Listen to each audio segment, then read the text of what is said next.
नमस्ते जी, कैसे हैं आप सब। आज की वीडियो में मैं आपको बताने वाला हूं कि इक्वेशंस को जब हम मैट्रिक्स फॉर्म में लिखते हैं, या चलो छोड़ो, अभी मैट्रिक्स में छोड़ो, इक्वेशंस कंसिस्टेंट हैं या फिर इनकंसिस्टेंट है, ये कैसे पता लगाएं। कैसे पता लगाएं कि इक्वेशन हमारे पास जो दी है वो कंसिस्टेंट है या इनकंसिस्टेंट है। चलो जी, वो हम आज पता लगाएंगे। अगर इससे पहले वाली वीडियो आपने देखी है तो बहुत ही ज्यादा अच्छी बात है, क्योंकि उसमें मैंने ऑग्यूमेंटेड मैट्रिक्स के बारे में कुछ कुछ जानकारी दी थी आपको। ठीक है, ऑग्यूमेंटेड मैट्रिक्स क्या होता है, उसको सॉल्व कैसे करते हैं, उसको रिड्यूस कैसे करते हैं, वो सब जानकारी मैंने इसमें दे रखी है। घबराने वाली कोई बात नहीं है, इसमें भी हम वही स्टेप्स चला रहे होंगे, तो साथ के साथ सारा रिवाइज भी होता रहेगा। ठीक है, चलो जी, स्टेप्स क्या है हमारे पास, पहले वो देख लेते हैं कि हमने पता लगाना है कि कंसिस्टेंट है या इनकंसिस्टेंट है। हमने सबसे पहले इक्वेशंस को मैट्रिक्स फॉर्म में लिखना है। ठीक है, कैसे लिखेंगे, कैसे लिखेंगे, ये देखो, ये देखो, ये देखो, जो हमारे पास इक्वेशंस दी होंगी उसका जो लेफ्ट हैंड साइड होगा, अच्छा ये देखो, ये देखो, उसका जो लेफ्ट हैंड साइड होगा और जो राइट हैंड साइड होगा, ठीक है, जो लेफ्ट हैंड साइड होगा वो ए हो जाएगा, जो राइट हैंड साइड होगा वो बी हो जाएगा। ठीक है, उन दोनों को हम एक मैट्रिक्स के अंदर लिख देंगे। वो उसको हम नाम दे सकते हैं सी एक्स वाई जेड, कुछ भी दे दो। ठीक है, नाम देना है बस। ठीक है, नाम दे दिया। फिर इस मैट्रिक्स को हमने रिड्यूस करना है। जैसे जैसे इस पे रो ऑपरेशंस लगेंगे,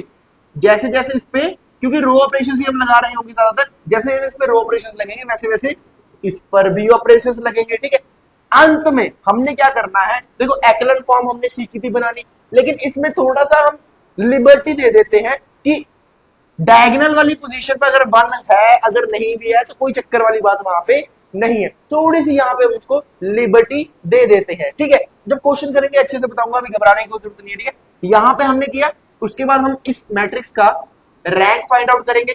इस मैट्रिक्स का रैंक, इस मैट्रिक्स का रैंक अंदर वाली का, ठीक है, और इसका अलग से नहीं।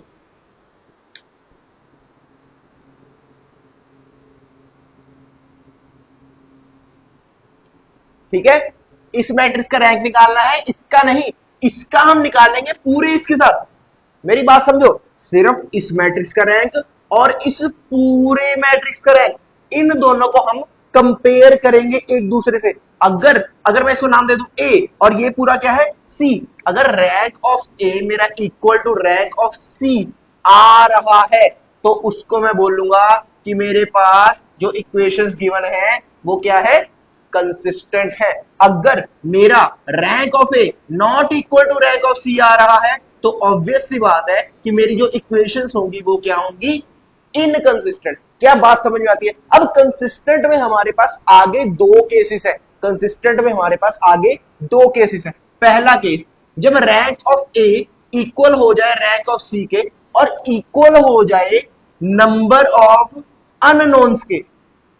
अननोन्स क्या है, जो मेरे पास वेरिएबल्स इक्वेशन में गिवन होंगे, एक्स वाई जेड हो सकता है, एक्स वाई हो सकता है। ठीक है, ज्यादातर यही दो या तीन होंगे, इससे ज्यादा नहीं होंगे। ठीक है, चलो, पहला केस ये है कि जब rank of A equal to rank of C equal to number of unknowns, तो इस केस में आपका जो सॉल्यूशन आता है वो आता है जी यूनिक सॉल्यूशन। क्या बात समझ में आई। इस केस में जो सॉल्यूशन आता है क्या आता है, यूनिक सॉल्यूशन। और अगर rank of A equal to rank of C is not equal to number of unknowns, या अगर मोर प्रिसाइजली मैं बात करूं कि rank of A equal to rank of C is less than number of unknowns, क्योंकि more then कभी होगा नहीं, हमेशा लेस देन ही होगा। ठीक है, तो इस केस में मेरा जो आता है वो होता है इनफाइनाइटली मैनी सॉल्यूशंस। इस केस में मेरा सॉल्यूशन क्या होता है, देखो कंसिस्टेंट तो है ही, कंसिस्टेंट तो है ही, लेकिन उसके साथ साथ यहाँ पे यूनिक सॉल्यूशन होगा। अगर इक्वल है नंबर ऑफ अननोन्स के, अगर लेस देन है नंबर ऑफ अननोन्स के, तो कंसिस्टेंट तो है लेकिन उसके साथ साथ इनफाइनाइटली मैनी सॉल्यूशंस आपके पास होने वाले हैं। क्या बात समझ में आती है, यस और नो। इनकंसिस्टेंट में सिर्फ यही है कि अगर rank of A equal to rank of C हुआ ही नहीं तो हम आगे क्यों देखें भाई साहब, हम आगे देखेंगे क्यों। ठीक है, तो इतनी सी बात है। इसी बहुत बहुत आसान सा टॉपिक है, तीन क्वेश्चंस होंगे, एक दो तीन, तीनों वैरायटीज आपको मैं यहाँ पे समाप्त कर दूंगा इसी वीडियो के अंदर। तो बने रहेगा, स्किप नहीं करना है किसी भी एक क्वेश्चन को भी, क्योंकि हर एक क्वेश्चन अलग अलग वैरायटी का होने वाला है। चलो जी, पहले क्वेश्चन पे चलते हैं। पहला क्वेश्चन देखो, आपके पास गिवन है कि x plus y plus z equal to 3 2x plus 2y plus z equal to 5x plus y equal to 1। आपको सबसे पहले क्या करना है, सबसे पहले क्या करना है, अच्छा मार्कर चेंज करें, चलो जी चेंज कर लेते हैं, ये लो आंसर ब्लू से लिखेंगे x प्लस वाई। हमने लिखना है पहले a ऑग्यूमेंटेड b, ठीक है, वो इक्वल कर दो c के या कोई भी वेरिएबल के, ठीक है। चलो d से कर लेते हैं, d डन है। चलो a क्या है हमारे पास, जो लेफ्ट हैंड साइड इक्वेशन है, 1 1 1 2 2 1, और यहाँ पे देखो 1 1 और z नहीं है तो 0 कर देंगे। ऑर्ग्यूमेंट, अच्छा ये तो सिर्फ a बता रहा हूं मैं आपको, b क्या है, राइट हैंड साइड 3 5 1 3 5 1, इतनी बात क्लियर है। अब क्या करूंगा, c इक्वल्स टू 1 1 1 2 2 1 1 1 0, यहाँ पे ये लगाया और यहाँ पे 3 5 1, ये लो, खुश हो, डी कर दिया, खुश हो। चलो यहाँ पे ये, अब क्या करना है, देखो हमने कहा था कि एक्लन फॉर्म जैसे बनाना है, लेकिन उसको थोड़ी सी लिबर्टी देनी है, उसको थोड़ी सी लिबर्टी देनी है, ठीक है। अब वो कैसे देंगे, थोड़ा कैमरा हिल गया यहाँ पे, चलो वो कैसे देंगे, हमने क्या करना है, ये वन देखा हमने, बहुत बढ़िया, इसके नीचे यहाँ पे 0 यहाँ पे 0, ठीक है। बनाना है, कैसे बनाएंगे, R2 equals to R2 minus का 2R1, R3 equals to R3 minus का R1। R2 क्या है देखो, 2 2 1 5 minus 2 minus 2 minus 2 minus 2, R3 क्या है 1 1 0 1 minus minus minus minus, R1 क्या है 1 1 1 3 1 1 1 3 1 1 1 3, बहुत बढ़िया। चलो जी, अब इसको इसके ये वाले ऑपरेशंस लगाने के बाद मेरे पास जो मैट्रिक्स बन रहा है वो क्या बनेगा, देखो 1 1 1, क्योंकि ऊपर वाली में तो कुछ लगा ही नहीं, यहाँ पे 3, इस पे क्या है देखो 2 minus 2 0 2 minus 2 0 1 minus 2 minus 1 5 minus 6 minus 1, बहुत बढ़िया। अब नीचे देखो 1 minus 1 0 1 minus 1 0 0 minus 1 minus 1 1 minus 3 minus का 2, क्या यहाँ पे इतनी बात हमें क्लियर है, ठीक है जी। अब देखो अब क्या करना है, यहाँ पे 0 हो गया, अब मैं यहाँ पे इसको 0 बना दूं, देखो माइनस 1, इसको मैं ऊपर माइनस कर दूं, देखो R3 equals to R3 minus का R2, क्या ये मैं कर सकता हूं, बिल्कुल कर सकता हूं, ठीक है। तो यहाँ पे क्या हो जाएगा मेरे पास, देखो यहाँ पे मेरे पास हो जाएगा 1 1 1 3 0 0 माइनस 1 माइनस 1, यहाँ पे 0 और ऊपर माइनस करना है 0, ये 0 माइनस 1 माइनस माइनस 1 तो माइनस 1 प्लस 1 हो जाएगा 0 माइनस 2 माइनस माइनस 1 तो माइनस 2 प्लस 1, ये हो जाएगा माइनस का 1। क्या बात समझ में आई, क्या बात समझ में आई। अब देखो अगर मैं इसको 0 बनाना चाहूं तो माइनस 1 प्लस 1 करूंगा, लेकिन ये 0 हिल जाएंगे, बात समझ में आ रही है। तो मैं इसको इतना यहाँ पे छोड़ सकता हूं जी, बिल्कुल इसको मैं इतना यहाँ पे छोड़ सकता हूं। अब देखो ये है मेरे पास ए मैट्रिक्स, अगर मैं रैंक ऑफ ए पूछूं तो रैंक ऑफ ए क्या होता था, कैसे निकालते थे, number of non zero rose, number of non zero रोज। तो इसमें देखो, सिर्फ इसमें, यहां पे मैं इसको थोड़ा सा हाईलाइट करना चाहूंगा आपके लिए, सिर्फ सिर्फ सिर्फ इसमें नॉन जीरो रोज कितनी है, 1 2, ये तो 0 है इसे कंसीडर नहीं होगी, तो यहां पे नॉन जीरो कितनी है 2, तो इसका रैंक कितना हो गया 2, इतनी बात क्लियर है। अब मैंने देखना है इस पूरे में, इस पूरे में नॉन जीरो कितनी है, 1 2 3, रैंक ऑफ सी कितना हुआ 3, तो क्या rank of A equal to rank of C आ रहा है, मैं बोलूंगा rank of A is not equal to rank of C, it means these equations are inconsistent, inconsistent. क्या बात समझ में आई, बहुत मुश्किल था, बहुत मुश्किल था, बहुत आसान था, बहुत बढ़िया। चलो जी अगले क्वेश्चन पे चलते हैं। देखो जी अगला क्वेश्चन देखो, बहुत ही आसान क्वेश्चन है, चलो जी सॉल्यूशन करते हैं।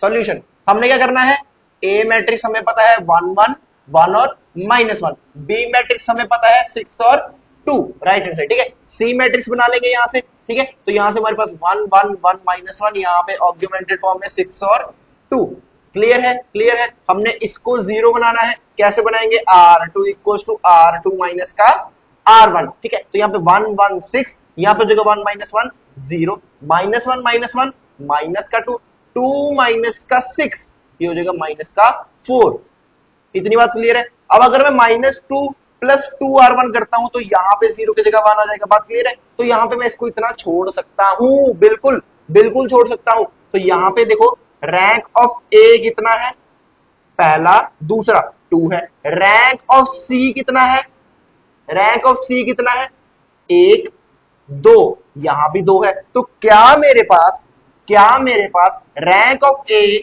Equals to rank of C आ रहा है? बिल्कुल आ रहा है। मुझे ये तो पता लग गया कि ये क्या है, कंसिस्टेंट है। मुझे ये तो पता लग गया कि ये क्या है, कंसिस्टेंट है। लेकिन इसके बाद कंसिस्टेंट में दो केसेस आते हैं, वो दोनों केसेस में से कोई एक केस होगा ना, वो पता लगाना पड़ेगा। कैसे? इसमें नंबर ऑफ, देखो नंबर ऑफ अननोन्स कितने हैं, एक, दो। नंबर ऑफ अननोन्स कितने हैं, दो, मतलब एक्स और वाई। जेड तो है नहीं, तो यहां पे मैं लिख दूंगा equals to number of unknowns. तो जब ये वाला केस हमारे पास होता था, तो उसमें हमारे पास क्या था, यूनिक सॉल्यूशन। तो system of equations has unique solution. क्या बात समझ में आई? बहुत ही आसान है, बिल्कुल। चलो जी, एक लास्ट क्वेश्चन है, एक लास्ट वैरायटी का। चलो जी, देखो जी, एक लास्ट क्वेश्चन, इसी के साथ ये टॉपिक खत्म होगा। चलो सॉल्यूशन, क्या करेंगे? सबसे पहले ए मैट्रिक्स सीधा सी लिख दूं। चलो सीधा सी लिखते हैं। अब तो आप समझदार हो गए हो। 1 1 माइनस 3, 4 माइनस 2 6, 15 माइनस 3 और 9। ऑग्यूमेंटेड फॉर्म में हमारे पास यहाँ पे आएगा -1 8 और 21। बात क्लियर है? चलो अब हमने करना है इसको रिड्यूस। यहां पे जीरो चाहिए, यहां पे जीरो चाहिए। कैसे करेंगे फटाफट से बताओ। ऑपरेशन यहां पे लगेगा, एक सेकेंड, यहां पे ये लो, ऑपरेशन यहां पे लगने वाला है हमारे पास R2 equals to R2 minus का 4R1। ठीक है, यहां पे लिख दे R2 माइनस का 4R1। दूसरा क्या है, R3 equals to R3 minus का 15R1, क्योंकि यहां पे 15 है। ठीक है, तो यहां पे लिखेंगे R2 माइनस का 15R1। यहां पे क्यों लिख रहा हूं, क्योंकि गलती के चांसेस बहुत बहुत कम हो जाते हैं। यहाँ पे R2 क्या है, 4 माइनस 2 6 और 8, R3 सॉरी R3 यहाँ पे R3 क्या है, 15 माइनस 3 9 और 21। ठीक है, -4 -4 -4 -4। ठीक है, डन है। यहाँ पे -15 -15 -15 -15। चलो जी, अब R1 क्या है, 1 1 -3 -1 1 1 -3 -1 1 1 -3 -1। चलो जी, अब भरे मैट्रिक्स में भरे 1 1 -3 -1। नीचे देखो R2 में ऑपरेशन लगा है, 4 4 0। यहाँ पे -2 -4 माइनस का 6, यहाँ पे 6, और ये हो जाएगा 6 प्लस का 12, ये यहाँ पे 18, 8 प्लस का 4, ये यहाँ पे हो जाएगा 12। ठीक है, अब R3 पे भी ऑपरेशन है, यहाँ पे देखो। ठीक है, R3 पे देखो, R3 पे 15 माइनस का 15, ये 0 हो गया। ठीक है, ये हो जाएगा -3 माइनस का 15, ये माइनस का 18 हो गया। ठीक है, 9 प्लस का 15 3 का 45, ये 54 हो गया। ठीक है, यहाँ पे 21 और प्लस 15, ये हो गया 36। इतनी बात क्लियर है? चलो जी, अब हमने इसको 0 बनाना है। कैसे करेंगे, R3 इक्वल्स टू R3, ये हो जाएगा माइनस का 3R2। ठीक है, R3 माइनस का 3R2। करें, यहां पे करें R3 माइनस का 3R2।